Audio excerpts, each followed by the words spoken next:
On this week's edition of Police Report, we'll be taking a short break from the studios and visiting some of the beaches of Hong Kong.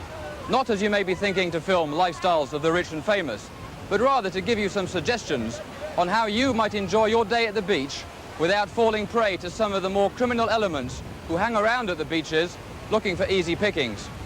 For example, in the last few weeks, there have been a number of cases of snatching.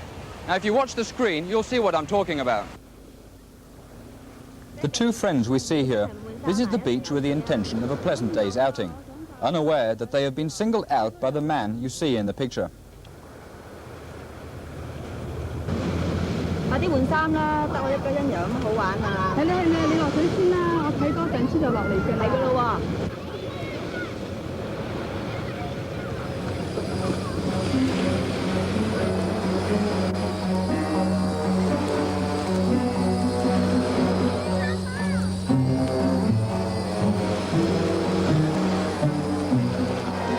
While swimming, the man snatches the girl's necklace from under the water.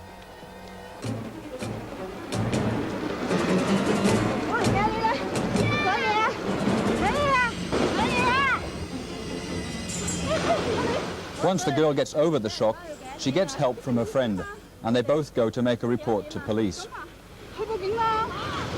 David, you're second in charge of Sai Kung Police Station. Maybe you could tell us how many similar cases we've had recently of the one we've just seen in the film.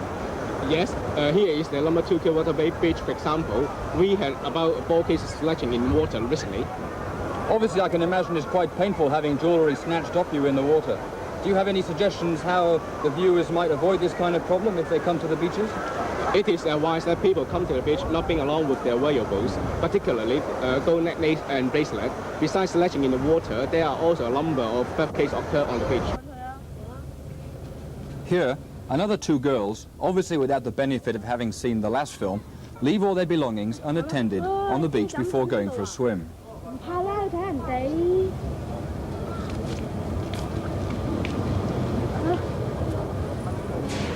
This leaves a perfect chance for the opportunist thief to make off with all their belongings.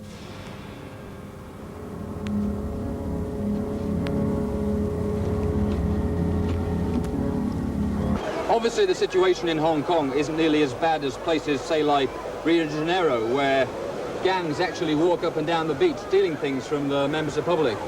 But, David, do you have any suggestions for the viewers in Hong Kong about how to avoid getting things stolen on the beach? If you come here in a group, you have to take turn to look after your belongings. If you come here on your own, it is advisable that you bring as little cash as possible, or you can keep your belongings in a reliable store. Besides, on the beach, you also need to keep an eye on your car if you come here with your vehicle. On this occasion, the driver, pleased with himself for having found a parking space, forgets to lock the doors and windows properly. Not only that, he leaves his valuables in full view.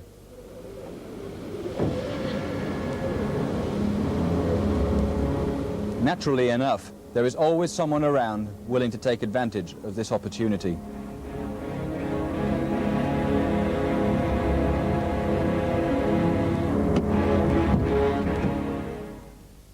Now, on a fairly cool and windy day like today, obviously is, then there's no problem with closing the windows and locking the doors. But if it's a very hot day, the temptation is to leave the window slightly ajar, making it obviously very easy for criminals to get into the car. Do you have any suggestions, David, on how we can stop them doing that and taking things from inside the car? Sure. The first thing is to make sure the window is closed, the door is locked. If you have valuables like camera, keep it out of sight. For example, in the glove compartment or locked in the boot. Well, David, I hope after all that we haven't discouraged the viewers from visiting the beaches in Hong Kong. Maybe you'd like to give a little bit of advice before we go about transportation and some of the parking difficulties we experience at these out-of-the-way locations. As you can see, there's limited parking space at the beach, and a large number of people come to the beach, especially during Sunday and public holidays. Therefore, it is advisable to take public transport.